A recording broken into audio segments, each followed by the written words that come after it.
Did you enjoy that kale salad from last week? Well, I've got another kale recipe. Now, if you're not into greens, but you know they make you feel strong and healthy and vibrant inside, but getting them past your palate seems to be a challenge because it's not as good as you'd like it to be, like chocolate is. Well, today we are going to make something so delicious and so good. Well, chocolate may be the second best thing you love after you taste these kale chips.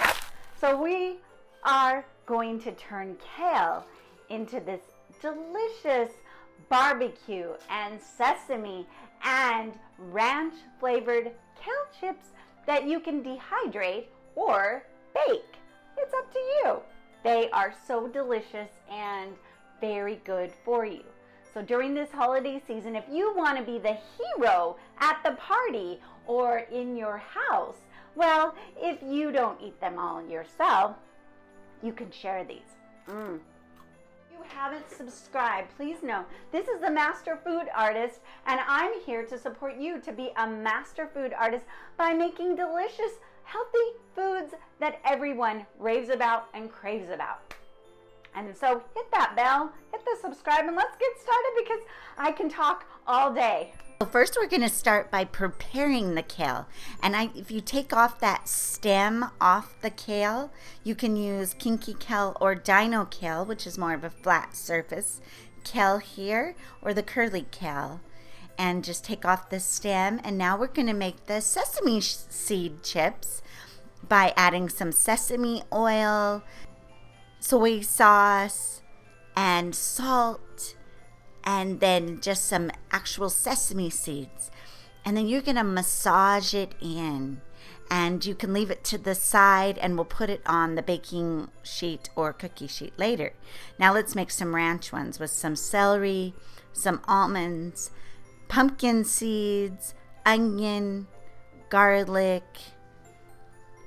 and some vinegar. I like to use coconut vinegar here. And then some salt. And we're going to flavor it the way we want.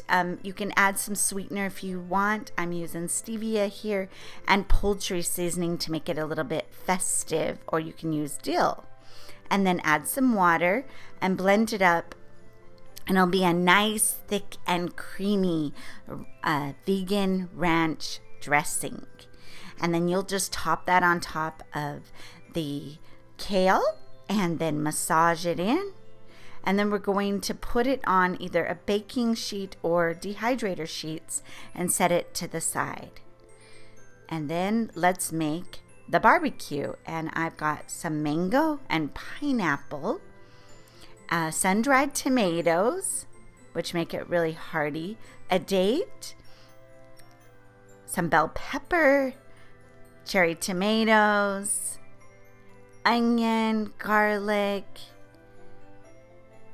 and some seasoning. Now I've got some chipotle seasoning and some barbecue type seasoning and some salt. And whichever seasoning that you find is great. You can even use chili powder. And then you put that on top of your kale and just really mix it in really thoroughly. And then you're going to put that on your cookie sheet or dehydrator sheet. And then you're going to dehydrate all of the recipes now. And you want to dehydrate for about 12 hours or bake until crispy. I can't believe we can turn this into this. It's amazing to me. Be sure to subscribe and share and hit that bell so that next week we are going to dive into some soup with kale in it. Vegetable kale soup. It's going to be so delicious. You're not going to want to miss it. So ring the bell. Remember, I love you.